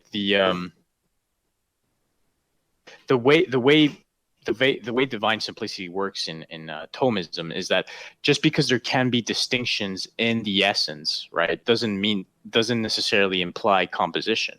However, okay, if there is what would you say substantial, sort of non-co-substantial distinctions that would imply composition. So like two metaphysical principles they're not coming two together. Metaphysical principles. You just keep falling back into the either or. That's because we're not Hellenists. The reality that God can be present in every one of his actions, and those actions really be different. Foreknowledge is really different from God's will. It really is. They're two different. On water is really different from creating the world. Both are divine actions. No, real obviously, but it's because the thing is that with the Trinity, right, with the persons of the Trinity, like it's not like, for example, there's three different persons, right? Like each person is God, right? Sorry, what I meant to say is that there are three distinct persons. Yes, they're distinct. They're yes, of course, yeah. Sorry, I misspoke. What I meant to say is that the distinction between the three persons is sort of like a co-substantial relation, right? So it's not a relation merely. The Father, the Son, and the Holy Spirit, you being distinct. You guys don't right? even know that the Father is the arche of the. They're all God, right? Each person, because this is the exact same point that I'm trying to bring home, is that they're all God, right? So the fact that they're co-substantial does not in any way sort of does not compromise the simplicity, does not entail composition, right? But what does is, for example, when you say that, dude, the energies are consubstantial. Don't you understand that? It's the same. The energies were God. They're all Trinitarian, all of them. They're not. So the energies. Okay, they're not secondary metaphysics. Okay, but if the energies are co-substantial, and if God is simple, then wouldn't that imply that energies and... I just spent 2 hours saying that we don't accept your doctrine of simplicity. Can you not grasp that? We don't have the same views of what's... Because we don't believe in the Aristotelian Hellenic dialectics. It's not an either or from Aristotle on what simplicity is. We believe that God can be present in every one of his energies, and the energy is really distinct. Because... Sure, but so what is the conception of simplicity in this case in the Orthodox? If you could repeat it, like if you already repeated, I'm sorry. God is fully present. God is fully present in every one of his actions, and God has absolutely no parts and is complete in the sense of his nature. This is only, I guess. So I guess this would only be with respect to God, because in creatures, then the definition. Correct, hold, because right? God is creature, and we know God by what he's revealed, not creatures. Yeah. Well, I mean, if the energies, then I guess that would sort of, if the energies are co-substantial, then that would imply simplicity, but. Yeah, they're fully God. We've always said that. There's no lesser status of deity in God. When God does the operation or energy of foreknowledge, that's just as much God as in. Okay, but the way I've understood it is that the way I've been told is that the essence energy distinction, the whole point of it was that it was not co-substantial. There was like a sort of like a distinction in terms of what God is and what God does. Okay. It's an assumption of all you clowns and Methomah that it doesn't mean that God's full. I mean, I've been here for months and years debunking that, but they don't. I mean, Palamas says that God is fully present in every one of his energies. Every energy is triadic. It doesn't matter what it is. From the Father through the Son and the Spirit. That's our. Okay. But again, so if they're not two metaphysical principles, right, within God, that wouldn't imply composition, and therefore that would sort of that would make God, I guess, actually, not like If you read John Damascus, he actually addresses this issue. So, like in book 1, he talks about the essence energy distinction. He says that there's both one energy in God, and the energies are multiple. They're one. All the operations in God come from one God, right? But they're multiple because God really has differing energies, right? Foreknowledge is different from the action. The love of God is different from the conflagration. They're two different things. Now, that doesn't mean that because they're distinct, they're lesser metaphysical principles any more than the Son is a lesser metaphysical principle, or any more than the action of generating the Son, the Father generating the Son, is somehow compromised or making the Son into a creature. The things that we say about God in the intra-Trinitarian life are in a sense analogical, yes, right? So the Father to the Son and so forth, but they're analogies. So we don't read creaturely stuff back in the sense of like a temporal causation, right? That's what I was talking about. So, but what I'm saying is that this is where we differ, is that our principle of unity, going to Aristotle and looking what he he says about essence and what he says about simplicity. Our principle of unity is firstly the person of the Father, and the fact that he communicates that singular essence, that singular to the Son, and thus through the Son to the Spirit, right? So there's a perfect unity, and also the doctrine of perichoresis proves the unity of God. All Orthodox theologians teach that God has simplicity, but we don't believe in an absolute simplicity where all of God's actions and attributes are identified with his essence, because absurdity. It leads to the doctrine of creation. It leads to creation being necessary. It leads to Platonism. And it leads to a whole bunch of other things. It actually leads to the fact that you can't know God, because if all of God's out to his essence, then you don't actually know what you're ever experiencing. All you ever experience is creation. And we see this ultimately as not just being about speculation about God. That's high philosophical speculation. It actually comes into play with salvation. If we don't really participate in uncreated energies, and we're just getting another creature, then we're not really. And Jesus says in John 17 that the glory that he came to give us is the same glory that he had with the Father before the foundation of the world. The glory of God is not created. It's so what you're saying is that if the essence, if God's energies are not present in the world, then we can't really know him, and all we know is sort of created effects. Correct. Yes. Is that what you're saying? Yes, and at least it's a deism. Yes, an atheism. Deism. Okay, but though the Thomists do hold that God is like, yeah, obviously you know this, that God is personal because he is the cause of being in every.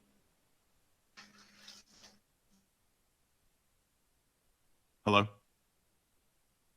So the way like with the analogia entis, right? The way we conceive of existence is that. Yeah, but the problem is that you're predicating of the divine essence. That's the problem. No, we're not breaking. We're just sort of analogically. We're speaking of it analogically, right? Like we understand. There's no analogy there's no analogy to the divine essence. But I'm talking about with regards to specifically existence itself, right? Like It doesn't matter. There's no analogy to the divine essence. Even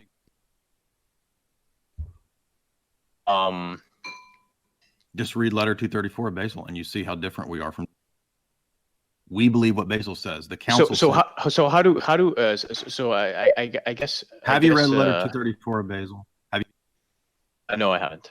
Okay. Well, it's right there. It's very short. It's like, and he says, night. Yeah, no. And day. But when my question is, how do the Orthodox conceive of existence? Like, what is the approach that they have with regards to existence and there's uncreated, not God existence.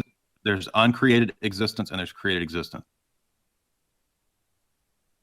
Sorry, there's uncreated. Sorry, could you repeat that? So there's uncreated existence, which is God, and there's created existence, which is all created. And Christ came to give us a participation in uncreated existence. So existence is an energy for us. It's not the essence of God. All divine names is an energy. Correct. All divine names are energies, as dynamic. I'm not sure I understand that because for us, existence is sort of like there's a distinction between existence and non-existence, being and non-being, and for us, existence is sort of the ground from which like everything emerges, right? So I'm not sure what that means, that existence is an energy. I'm not sure I understand that. It means that we can't predicate positively of the divine note in essence. And absolute divine simplicity requires that you predicate positively, at least in some sense. Even if it's analogical, it's still a predication of the divine essence. Hence, we believe in the essence-energy distinction where no terms or names. Just read letter 234 of Basil because that's what he says. That's the whole argument of that. Okay, but I mean, I don't know. I'm not sure if I agree with that. That predicating analogically something means that you're giving a name to it. Why would that be the case? Why couldn't it be that because speaking of God analogically means because an analogy means that it matches up in some sense. Is God's essence? What? Sorry. An analogy means that it matches up in some sense. It's not a definitional sense, but it means that it matches up in at least some sense. So there's still some sense in which you believe that love is a positive statement of the divine essence. We don't. Well, yeah, we do hold that being we can refer to it, but we can't know what it is, right? Like we have no idea, no clue what it is. Like it's incomprehensible. I know that Thomas believe in the via negativa. I'm not doubting that, but I'm saying that it doesn't matter because you also turn around and say that God's essence is love, God's essence is foreknowledge, God's the action of creating, God's essence is on and on. Okay, so this is interesting, right? Because that's a contradiction. Okay, so this is interesting. So it seems to me that what the Orthodox are doing, and correct me if I'm wrong, is that they're predicating of existence as some form of substance, right? And God is somehow. Why don't you just stop using the Aristotelian category? I mean, you're locked into a mental either-or box, and this is what all Roman Catholics are locked into. They think that it has to this doctrine of simplicity or God's component, and we just simply don't accept that.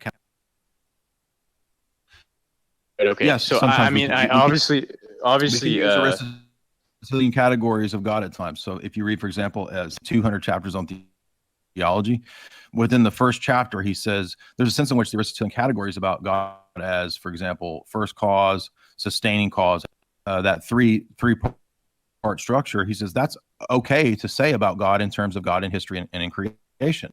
It's not okay to say of God in terms of God in himself, because it's not. So he says that we can and cannot use Aristotelian. Thomism attempts to have a univocal singular sense in which we have God, and that's why it doesn't work. Because you guys don't make distinctions in God.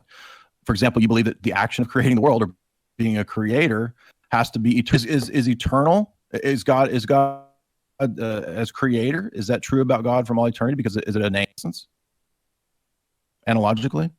Yeah. So God is creating from eternity, but that's the thing. Like we cannot. Is the name of God as creator synonymous with? Is he eternally a creator? Sorry, repeat that again.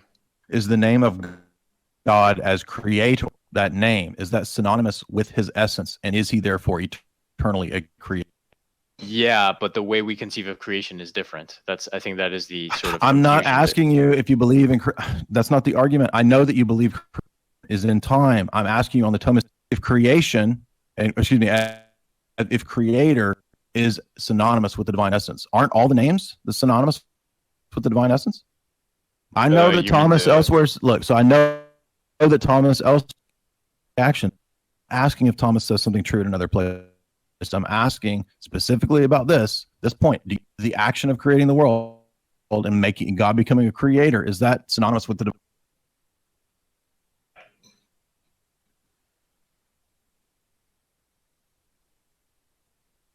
So it is, yeah. Okay, then we've won the debate and you've lost because you're making the exact same argument that the Arians made. God is not eternally a creator. But the thing is, Jay, is that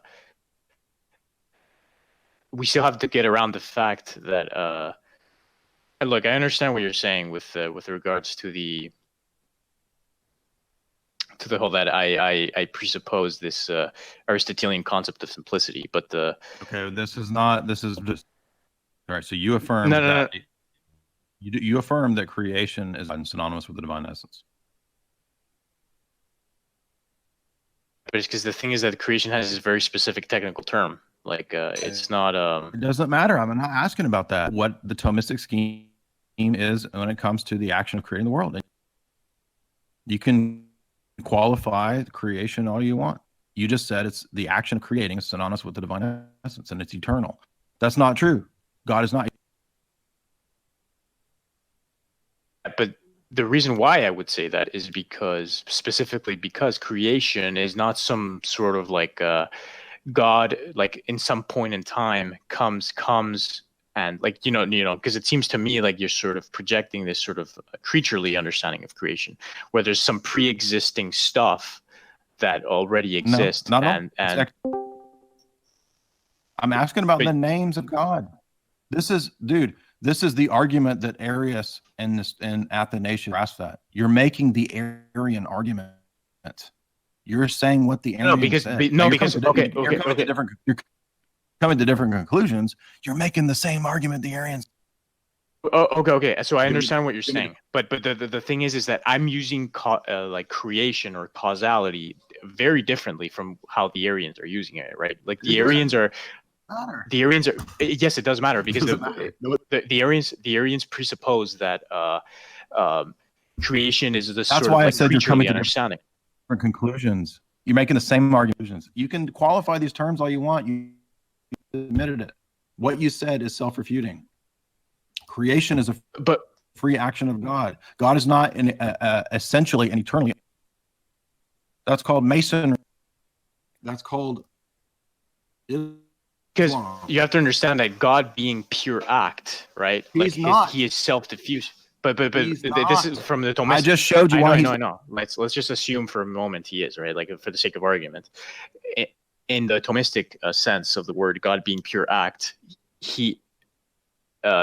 him being creator and creating in his essence have to be synonymous because of the fact that he is pure act, because of the fact that by nature, right? There is no. Thank you for 3 hours to get you to admit what I said at the very beginning. By the way, that you just refuted here, who said I didn't know what I'm talking about, and you just admitted what I've been saying first. Thank you. Yes, actus purus means that all of his actions are identical to his essence, including the saying for the whole 3 hours we've been here. But what does pure act entail? Is what I'm saying. Pure act entails that for the last 3 hours, that God, right? It not only exists outside of time and space, but we couldn't even sort of conceive of what it means for God to create, right? Like we can't even sort of begin to comprehend. You're just speculating. I'm going by what the Thomistic and Catholic dogma is. You're like, well, we don't know what it really means. It doesn't matter. We have statements from Thomas as to what it means. But so you do realize that creation is just an act of faith, right? Like we don't sort of no. By the way, this refutes. You're refuted at every turn. Look out in the world. You can reason back to a first cause from the world. Huh? Yeah, of course. But what the arguments, what they say. Do you think that the natural world teaches you about God? Sorry, you're cutting off a bit. So the way the natural world description of God, in some sense, the way that it is. Natural world, what? Sorry. Do you think, via the analogia entis, that the way that the world is now, up to some accurate description and knowledge of God? No, we can. So we can reason up to a unmoved mover. We can understand that there's an unmoved mover, but that's it, right? Like there's no. We can refer to it, just like, for example, we can refer to something existing without actually understanding what it is, but we can know it's there, right? Like, but we don't understand anything about it. We just know it's there. That's all that the arguments give you. Correct, which is our terrible arguments, because that's not what Scripture says, right? Revealed theology is very clear that all men are guilty. You're not guilty for not knowing about a first principle. You're guilty for not knowing the personal God who created you. Romans 1 is not Thomism, it's natural revelation, not natural. I could disprove natural theology in 5 minutes for you. Would you? Natural theology? Mm-hmm. What do you mean? Like disprove it? Sorry, what did you say? Disprove I can disprove natural theology? The whole Thomistic scheme of natural theology, I can disprove it right here, really, because it posits a distinction between natural truths but what we say is that you can't actually interpret the world without revelation correctly. There is no natural theology in the Thomistic sense. Prove it to you easily. Isn't that Jay? Isn't that a presupposition though? Isn't that like saying that reason can't allow you to get at truth in a sense? No, what I'm saying is that if you look out at the natural world, you can't properly interpret it without right? So if you look out at the natural world, isn't there death everywhere? You're cutting off again. When you look out at the natural world, when you look out at the natural world, isn't there death? Isn't there death everywhere? There is, but what we call in a Thomistic sense evil, the existence of evil does not hinder the ability to sort of come to rational conclusions about the world, right? Because evil doesn't have a positive existence. I know, yeah, we agree with that. Yeah. That's not the point I'm making. What I'm making is that death as some kind of negative force is present all through.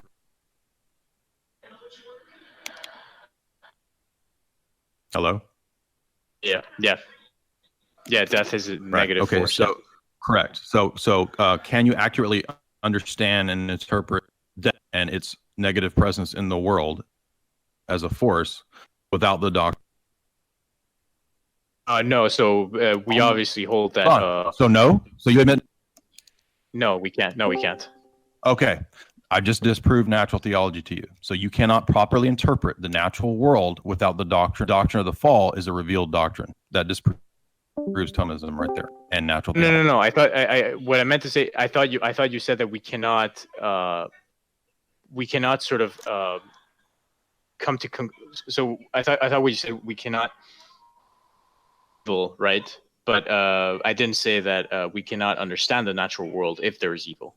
So what I said is that evil, the existence of evil, the presence of evil is a mystery. Yes, like it's not a sort of a priori.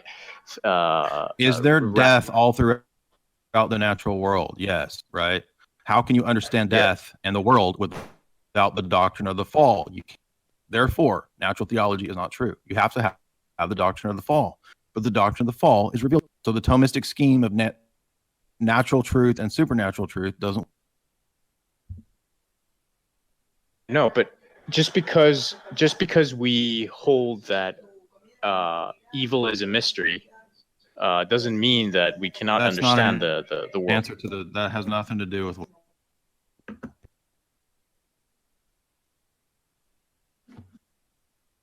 I'm not asking about evil as a mystery. I'm just asking one simple question: nature, without understanding that there's death as a principle in nature. And you can't interpret death without the. Therefore, you cannot accurately interpret the natural world apart from. But we hold that Aristotle did, though. Aristotle came to the conclusion. Exactly. Right. That's who you're. Aristotle came to the conclusion that evil is not is a privation. Aristotle was possessed. No, but Jay. Yeah, but that's what Palama says. That's why you follow a man. But Jay, but we still hold we still hold that nature is teleological, right? We're not like these brain dead materialists that hold that. Guess what? There is no sort of purpose. But there is no purpose in nature, right? Like we're not atheists. We hold that nature has a purpose, has a specific. I'm not asking if you're atheist. I know you. I know that. That's not what I'm asking. I asked a very simple question. No, but I was answering your question. The answer that is that we can look at an acorn, right? We can look at an acorn. Yeah, I know Aristotle, dude. I know that. I know. Right. Okay. So the acorn, but actually, oak, and that's a sort of teleological function of nature. And just like in human nature, we can know truth, we can know universals, metaphysical principles, and we will. Guess what? You actually can't. Because you can't have any of those things unless God exists, and that's what you don't get either. That's another point. We can still understand that. No, you can't. The final cause. No, you can't. Hold on. Let me say this. We can still understand that the finality of the heart, of the will, is to will the good, right? Is to will the good of the other, right? That is one conclusion that you're just citing Aristotle for all these propositions that you think are true. You can't prove that from nature. And pray. Isn't that an argument that a materialist would make? I mean, I don't know, because it seems to me that by reason they're more consistent than you. Correct. I would reject that because I do. Yeah, but you would reject it because we you're hold- persistent. Yeah. But here's the thing, right? Like we come to the understanding that what well, first of all, our epistemology, right, is like the reason why we hold to natural law, the reason why we hold that the good, right, can be known, that there is such a thing as an ontological good and as an reality, as a final cause, final purpose to nature and to everything, to life, without revelation, is because we first of all, we hold that reason the world is intelligible, right? We hold that the world is intelligible and that things can be known through reason. And How do you know? that, how do you know that? How do you know that? It's an assumption. It's a presupposition. Oh, the obviously by assuming that we do sort of make an argument, make a deductive argument, like Aristotle and Aquinas both do this, that because of the fact that the world is intelligible, there must be an intelligence sourced in these abstract These are leaps, essences, dude, and you don't. I'm done. This is ridiculous. Wouldn't you agree it's irrational to assume that if there are essences and if there are universal metaphysical principles that such as mathematics, such as, I think you even did you did a stream on this, right? Like you did that numbers prove God, right? Like because there are mathematical truths. Yeah, correct. An argument that Aquinas made and that Aristotle made, that because we cannot, because we don't. You don't understand transcendental argument. I'm done. These guys are driving me nuts. What am I? It's like talking to. Haven't read any of the Eastern stuff, but let me restate Thomism for the next 3 hours, as if that's an argument. Well, that was interesting. I got all of that recorded. Good. Yeah. Dude, the guy. You do not know. You don't know that. You don't know the 5 ways. So you don't know the 5 ways. Dyer. Dyer, I will get the Nigerian. I am a Nigerian prince. I will get you. I'm a Nigerian. I will send my assassin to you because you do. Wait. Your rhetoric. Dude, come on. Gosh, okay, I'm gonna end it. I was laughing so. A very big thank you to those on the list here. These are subscribers to the Renaissance Man program who get audio books and controversial videos every week for $5 a month. There's already quite a lot of content there, so if you check it out in the description, you won't be missing out. Thank you.